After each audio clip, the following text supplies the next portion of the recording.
Hi, everybody. I wanted to bring this call to you today. There's so much going on in the world, so much sickness, so many different ailments out there. We call it dis-ease, where the body is out of balance. It's out of its homeostasis. We're getting hit with things environmentally. It could come from anything, deficiencies in food, things that are being, added to the water that we're drinking that maybe aren't necessarily filtered out. Whatever it is, there is a lot of sickness going on in the world right now.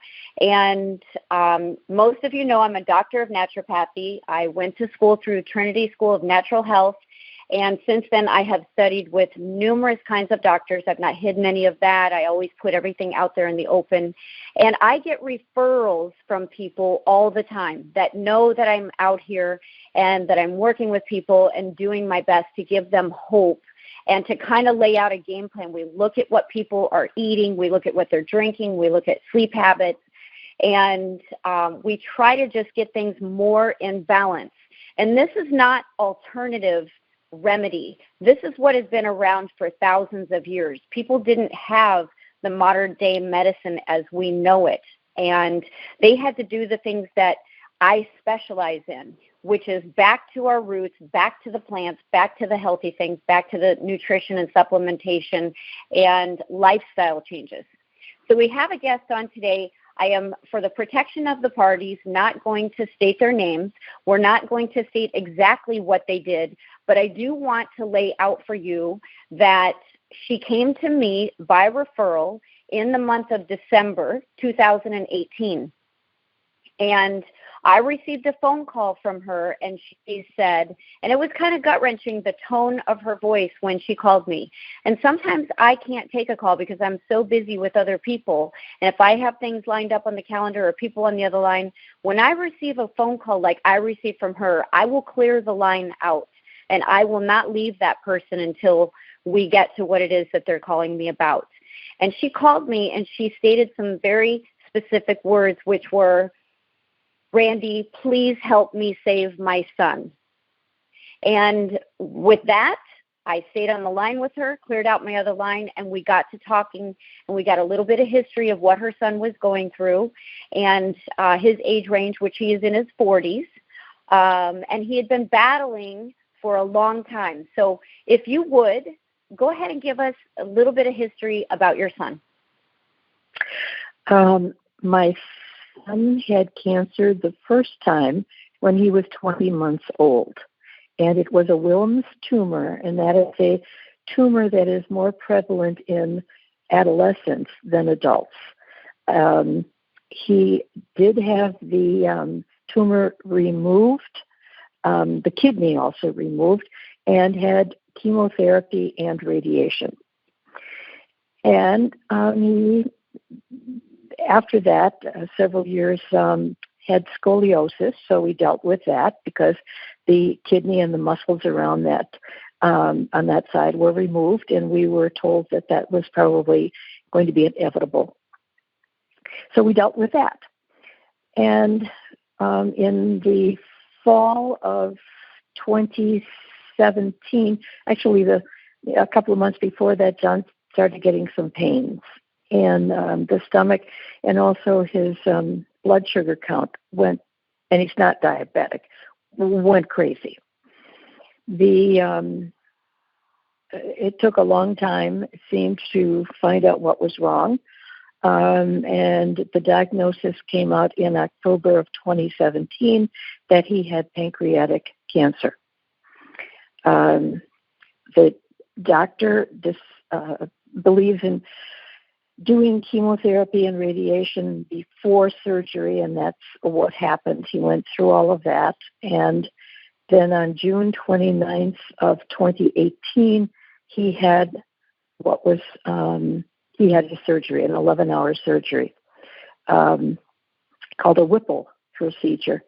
The doctor we have is one of the best in the world, actually, and he could not remove the pancreas because of John's earlier cancer.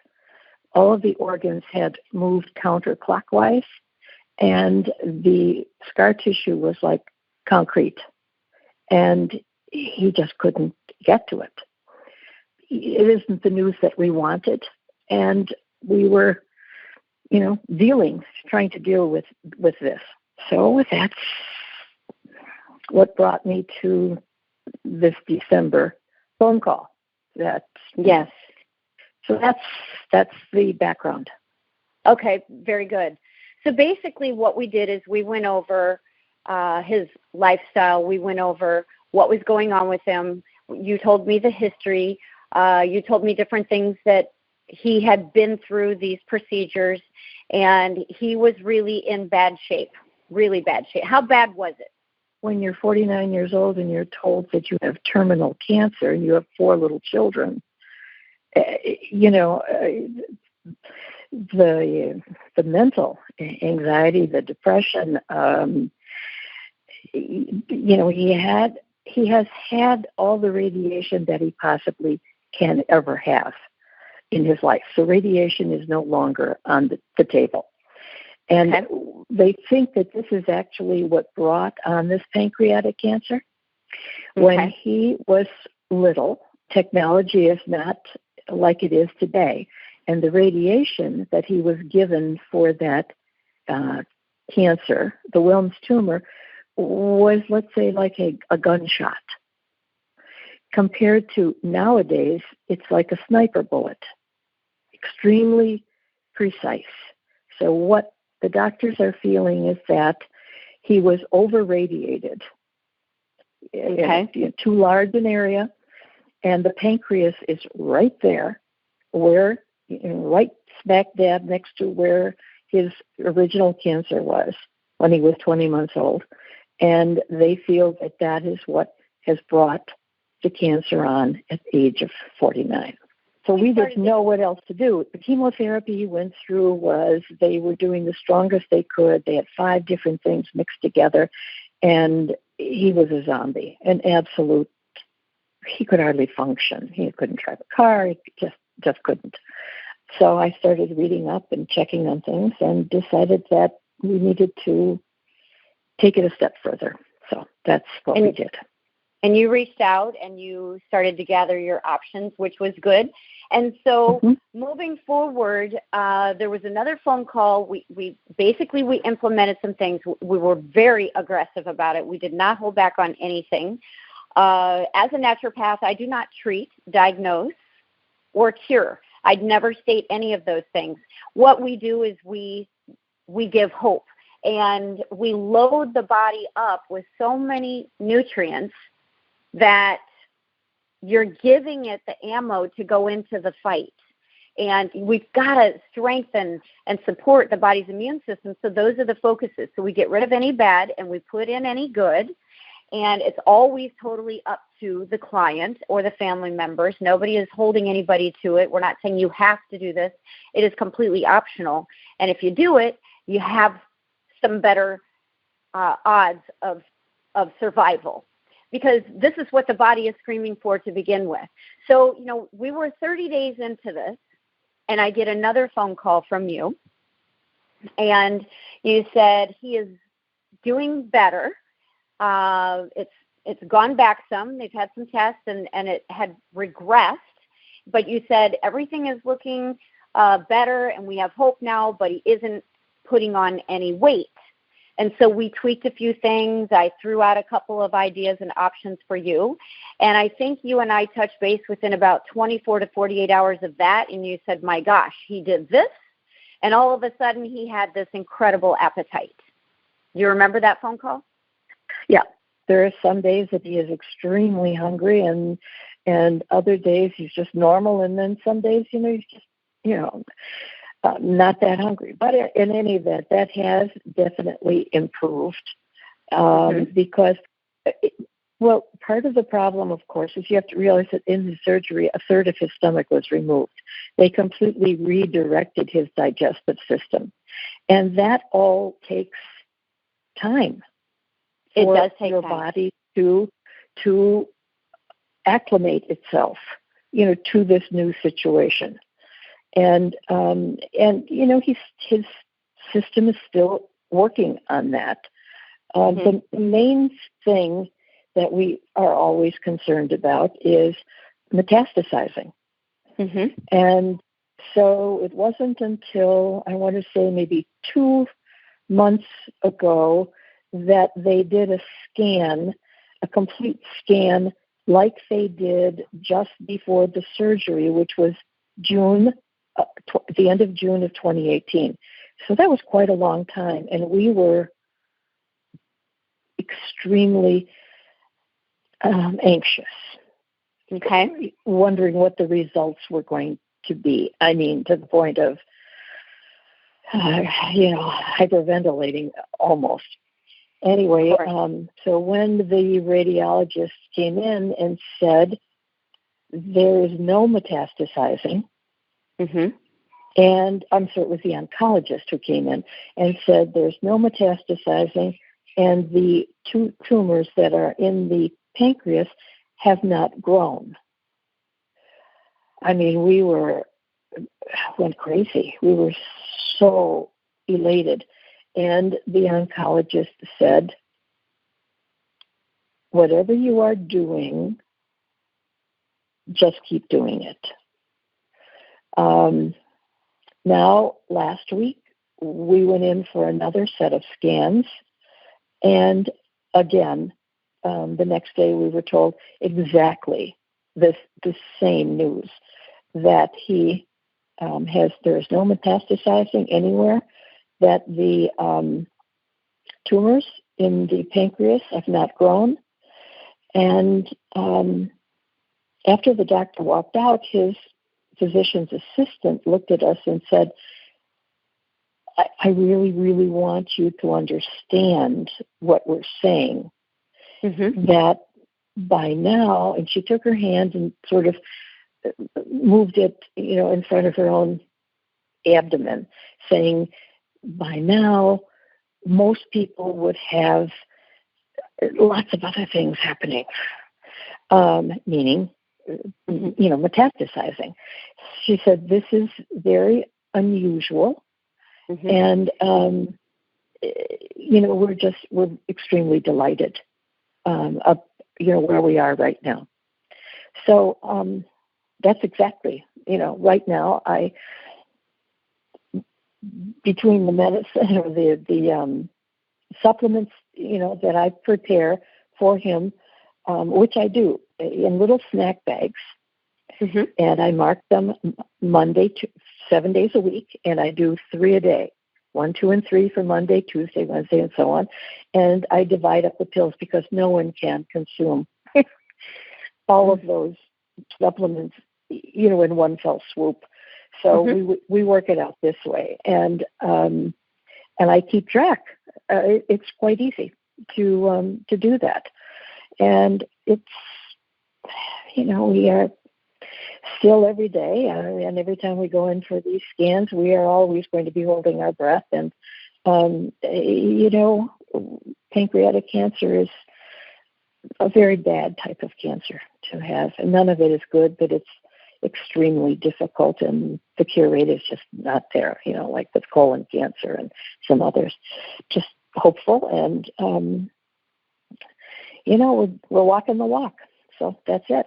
Can you mention some of the different types of tests that you have been doing with, or that he has had done over the last, at 30 days he was doing something. At 75 days, I got another phone call. The word remission was used. You don't hold to that one. Not by me. Not right. No, right, no, right. no. I'm not saying. I've never said that word. Nope. Remission, so, no. I'm telling you exactly how it is. It's just that there is no metastasizing, and the tumors in the pancreas have not grown. And by now, they really should have, and they have not. And his energy levels, all of that, has that come back? Where is he at now today? No. He's still. It's hard, but he was having a thyroid problem. And your thyroid should be like 0.5 to 4.5, and his was 79. Okay. They didn't know how he was functioning, to be able to get on a plane or do anything. And so now they've given him thyroid medication, and that has changed within 2 weeks, and he came down to a 6. But, so we're working on that.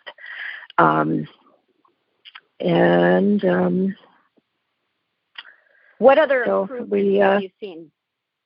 And name the tests, if you can, the different types of tests that he's had and what some of the results were since we have started this. He has had 3 different bouts with an abscess on his liver, and twice a drain had to be put in and, kept in for several weeks, and also infused. I would infuse him 3 times a day with antibiotics. And so we just finished that up again about a week or so ago. That's been the only, the main problem that he's had that has set him back. And that is also quite common because of, again, the digestive system that was completely rerouted. So, but he's doing quite well, and the doctors are pleased, and we take it, one day at a time. Okay. But the only thing, he's not interested in any more chemotherapy. He's not going to do that. His body cannot have any more radiation, and I'm just, very, very pleased as to where he is right now. So every day, we're working on a little something, adding a little whatever, extra, walk or some yoga and, that type of thing to complement all the supplements that he's taking. But it's that no metastasizing, no growth is just like you've won the biggest lottery in the whole world. That's incredible. That's it. And that's, I hope someday, I hope and I pray that we can use the word remission. It's very seldom used in pancreatic cancer.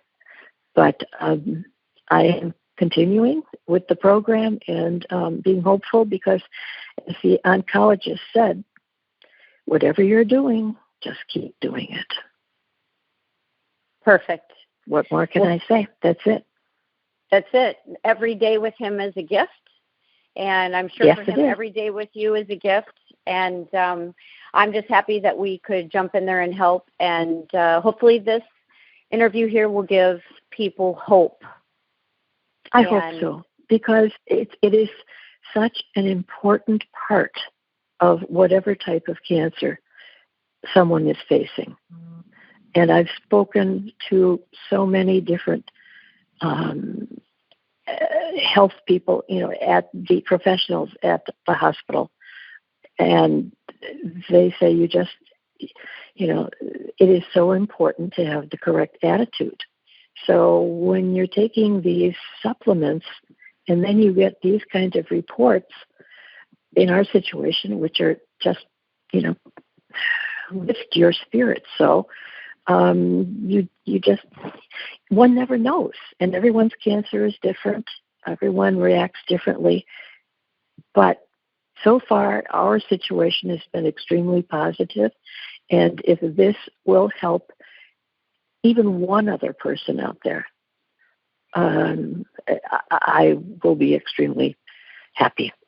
So, well, you've definitely done your part. And thank you for intervening on your son's side. And cannot tell you how much I appreciate you being willing to come on here and speak about it. And we will continue to track the progress. All right. Thank you so much.